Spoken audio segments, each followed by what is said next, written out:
Vamos a conversar con Gabriel Rada, presidente de la Fundación Epistemónicos, que además es asesor del Colegio Médico, porque el Colegio Médico presentó ya no solamente en términos públicos, digo, opiniones respecto de las cosas que ocurrían en torno a la pandemia en el ámbito sanitario. Ya lo había hecho antes varias veces de intentar dar ideas y generar algún tipo de vinculación con la decisión para enfrentar la pandemia. Y ahora vuelve a hacerlo muy rotundamente con un plan directo para implementar una serie de cosas que a juicio del Colegio Médico es imperativo hacer a la brevedad posible y no dejar pasar mucho más tiempo sobre esto. Gabriel, muchas gracias por estar con nosotros aquí en Última Mirada.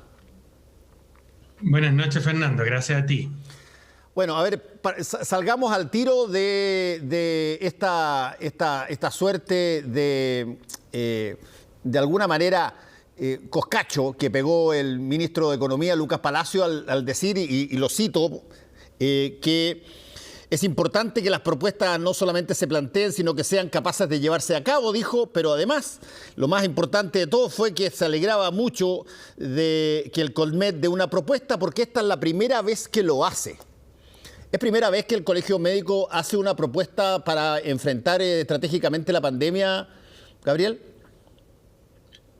O sea, claramente el Colegio Médico ha realizado muchísimas propuestas y ha planteado muchas soluciones a problemas. No sé bien si el ministro Palacio se refería a una propuesta de este calibre o para enfrentar estratégicamente la pandemia, o sencillamente no había recibido, por no ser parte de su ministerio, las informaciones que el Colegio Médico había hecho llegar a través de la mesa social u otros canales.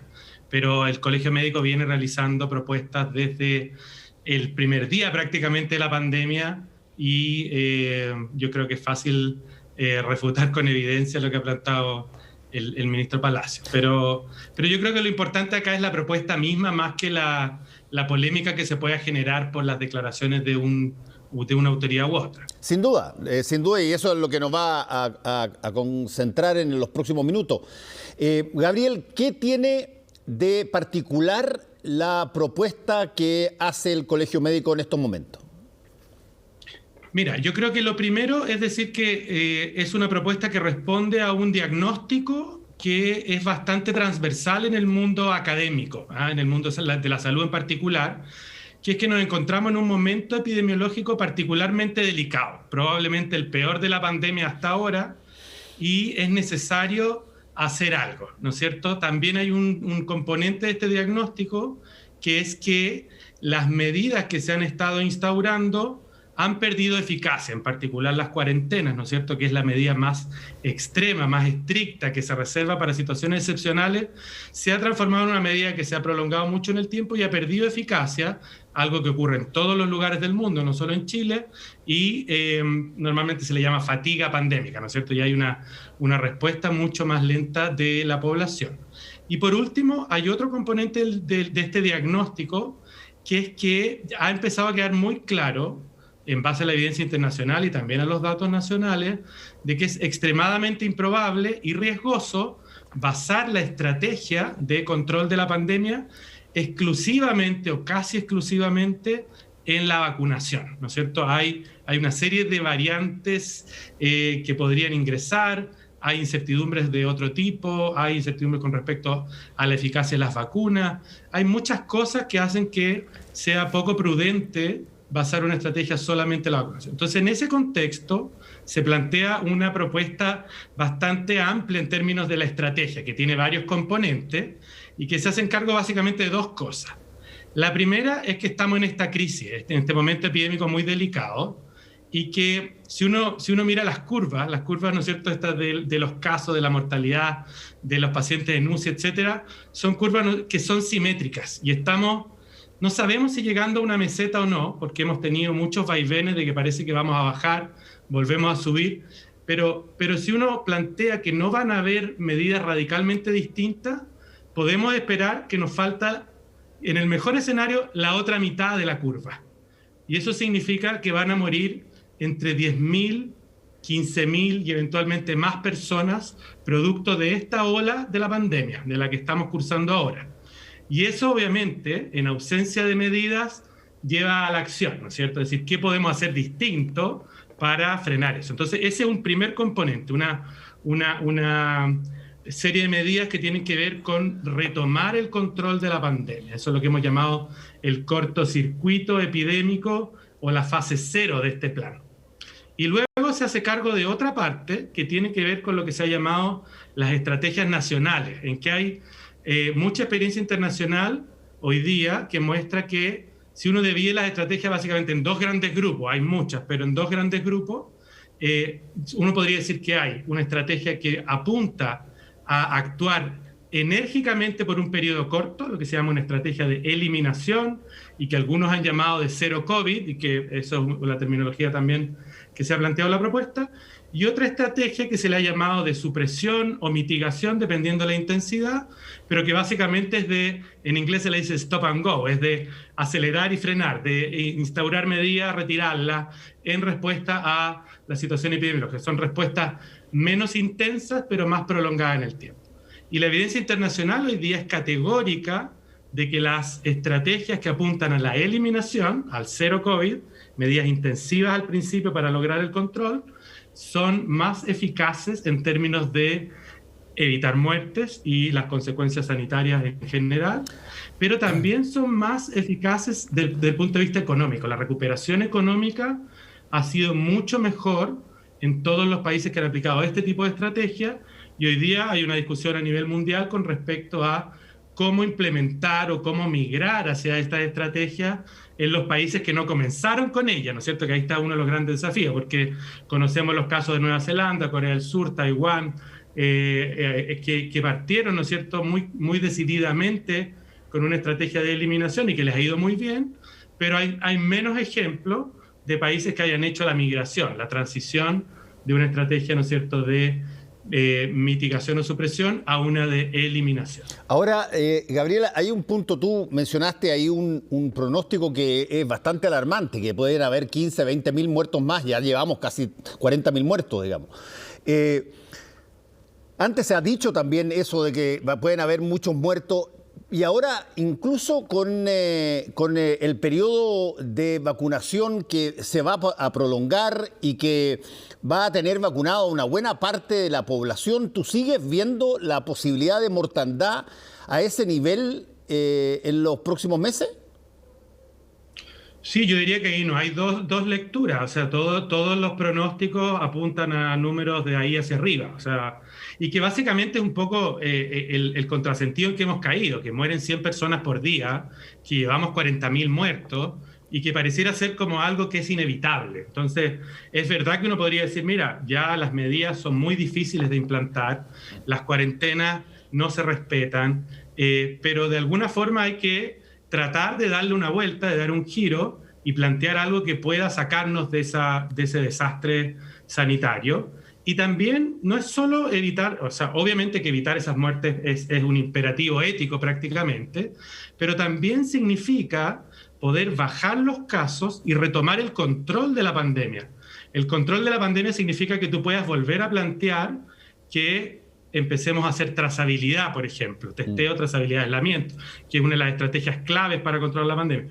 Hoy día, con el nivel de casos que hay, es prácticamente imposible, un sinsentido tratar de, ¿no es cierto?, testear, trazar y aislar a todos los que tienen COVID, porque es un número inmanejable. Entonces, al bajar los casos, te permite retomar el control, te permite plantear aperturas de ciertos sectores. Entonces, de alguna manera, es importante no solo por el efecto inmediato en evitar esas muertes y toda la discapacidad y otros problemas de salud asociados al COVID, y también retomar el control y poder plantear, ¿no es cierto?, una estrategia de salida y de transición hacia intentar recuperar el control y eventualmente ir, ¿no es cierto?, hacia que ciertas zonas del territorio vayan estando con un número suficientemente bajo de casos como para poder finalmente abrir, que es lo que hemos llamado la burbuja territorial, muy similar a las zonas verdes que se están planteando en Australia. Ahora, Gabriel, hay un punto ahí que tú mencionaste que me parece sumamente interesante, y que tiene que ver con este fenómeno, de alguna manera, de la trazabilidad. La trazabilidad siempre se habló desde el principio, mucho antes que llegara incluso a Chile.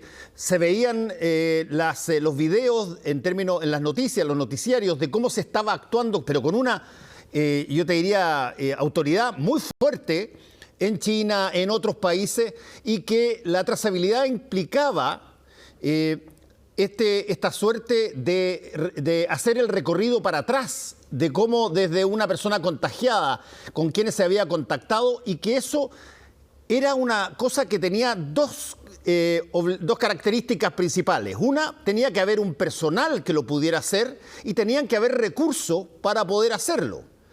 ¿Cuál es el problema que tuvimos nosotros de trazabilidad? Porque tanto el exministro Mañalich como el actual ministro Enrique París han reconocido que tenemos un problema serio de trazabilidad. ¿Tuvimos alguna vez alguna posibilidad de hacer trazabilidad como lo hacen los otros países? ¿O qué fue lo que pasó en Chile que la trazabilidad resulta tan deficitaria? Mira, yo te diría la respuesta es sí y no, en cierta medida. O sea, los países que han tenido más éxito en la trazabilidad son los que tenían una infraestructura, especialmente una infraestructura tecnológica y digital en salud, que les permitió implementarla. O sea, la infraestructura que tenía Corea del Sur, China, Nueva Zelanda, Australia, ya estaba instalada. Entonces ellos tenían obviamente una gran ventaja. Pero también hay muchos países que hicieron trazabilidad manual, como la que se está describiendo, ¿no es cierto? Poner a una persona a llamar por teléfono a los contactos y a tratar de trazar hacia atrás, como dices tú, y identificarlo, y lo hicieron muy bien. En Chile, yo diría que había una ventana de oportunidad al principio de hacerlo con medios tecnológicos, se podría haber montado eventualmente, pero en toda la confusión del principio de la pandemia, que la verdad es que hay que ponerse en un contexto, era un momento de mucha incertidumbre, con muchas prioridades, eso no se logró llevar a cabo. El Ministerio de Ciencia sé que lo estuvo evaluando, que se intentaron algunas cosas basadas en tecnología, pero finalmente no resultó, y ya cuando la pandemia estaba absolutamente descontrolada, había poco que hacer. Y la trazabilidad manual, los llamados telefónicos, etcétera, no lograron funcionar por distintas razones, recursos, etcétera, pero también hay una serie de cosas que tienen que ver con los incentivos. O sea, no se logró un sistema de incentivos en el que las personas pudieran, por decirlo así, nombrar o denunciar a los contactos, porque finalmente no estaba la garantía de que esos contactos no se vieran perjudicados. Entonces se generó toda una serie de pequeños detalles que finalmente han hecho que la trazabilidad en Chile no haya funcionado.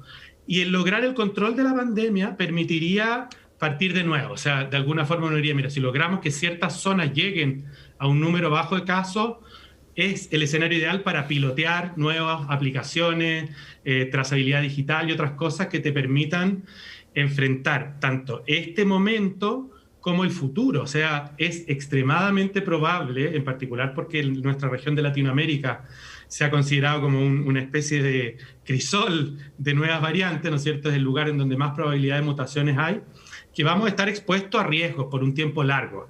Entonces, el tener la trazabilidad independiente, incluso que nos vaya bien en la primera instancia, va a ser vital a futuro.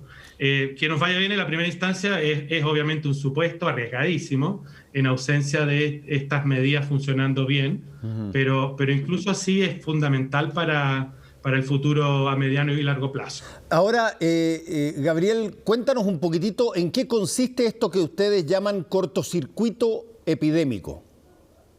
Claro, mira, el cortocircuito epidémico básicamente es una adaptación que hemos hecho de distintas cosas que se han implementado en el mundo en este momento en que uno plantea medidas extremas, ¿no es cierto? Al principio de la pandemia, y todavía en algunos países, bueno, en Chile de alguna manera, aunque no de manera efectiva, se plantea lo que hemos llamado en Chile cuarentena, o en inglés lockdown, ¿no es cierto? Es decir, la ciudad se cierra, se clausura. Pero hay distintos tipos de cierre. Hay cierres que son más o menos restrictivos, con algunas medidas u otras. Es muy diferente cómo se implementa en la práctica ese cierre. Y lo que hemos planteado nosotros es que, dada la fatiga pandémica que tenemos, la poca credibilidad o adherencia a la población, independiente de si se va, cuáles sean las razones de que las personas no adhieran, ese yo diría que da para una conversación mucho más larga, pero el hecho concreto es que hoy día la población no adhiere a las medidas que se están proponiendo. Hemos pensado que debemos elegir ciertas medidas que tengan mayor probabilidad de resultar en ausencia de la adherencia de la población, y a su vez también plantear algo que no tenga muchas repercusiones sobre la salud mental de las personas y el mínimo posible sobre la economía. Entonces, la propuesta es realizar un cierre total del transporte público y del transporte privado motorizado. Con eso ya la movilidad cae violentamente, independiente de que las personas no quieran adherir al no haber transporte público y al estar restringido el transporte movilizado privado, ya cae violentamente. Después, un cierre total de las actividades productivas, comercio, bares, restaurantes, etcétera, por esas mismas 3 semanas. Y en paralelo, permitir que las personas salgan al aire libre durante el periodo diurno de manera total, o sea, que las personas puedan salir a caminar, salir a la plaza, salir a los parques cercanos, andar en bicicleta, que son todas actividades que hoy día sabemos, y la evidencia es muy categórica, que son de bajo riesgo. Entonces, con todas esas medidas, acompañado por un apoyo económico importante, que además estamos en un minuto en que esos apoyos ya se han formalizado en cierta medida, y con una campaña comunicacional fuerte, podríamos lograr, además, que la ciudadanía adhiriera a esto y que de alguna forma sería un llamado a decir, mire, 3 semanas en que vamos a estar en esta situación sin transporte, puede salir a la calle, al parque, a la plaza, quédese con su núcleo familiar más cercano, intente no tener ningún tipo de contacto más allá del habitual, y con estas 3 semanas lograríamos, de acuerdo a, ¿no es cierto?, todas las teorías que hay de transmisión del virus, etcétera, una baja muy brusca en el nivel de contagios que nos permitiría evitar muchas de estas muertes que se van a producir en este periodo y además retomar el control de la pandemia. Ahora, Gabriel... Por último, una cosa muy importante, estas 3 semanas además son una oportunidad única para llegar a muchos de los que no se han vacunado todavía. Es un muy buen momento para plantear una vacunación muy intensiva mediante distintos mecanismos, para hacer educación, para retomar la trazabilidad, etcétera, etcétera. Ahora, Gabriel, esto implica, por cierto, además de una comunicación pública, una comunicación de riesgo, a mi modo de ver, totalmente distinta a la comunicación que se ha estado llevando a cabo, pero además incluye que, tenga costos quien viola esto.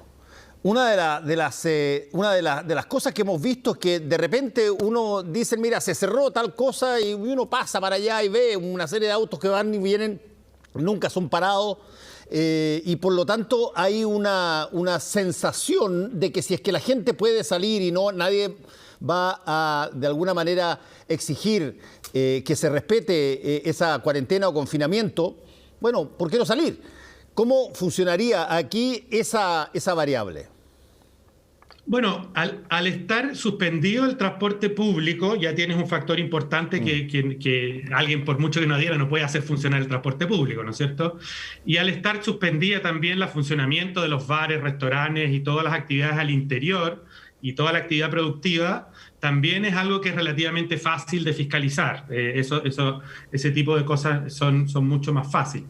Es mucho más difícil fiscalizar a las personas, pero por un lado apuntaríamos a que la campaña comunicacional logre un efecto, pero también si esas personas no adhieren, puede ser que igual hay no puede ser, va a haber un efecto muy importante. O sea, de alguna manera este tipo de medidas van a tener un impacto que puede ir desde grande a muy grande a tremendo.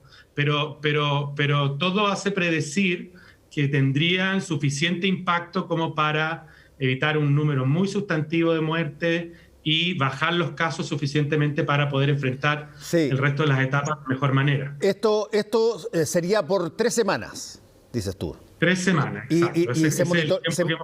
Se monitorea, se evalúa a las 3 semanas y se toman decisiones de acuerdo a cómo resultó este cortocircuito epidémico, ¿correcto?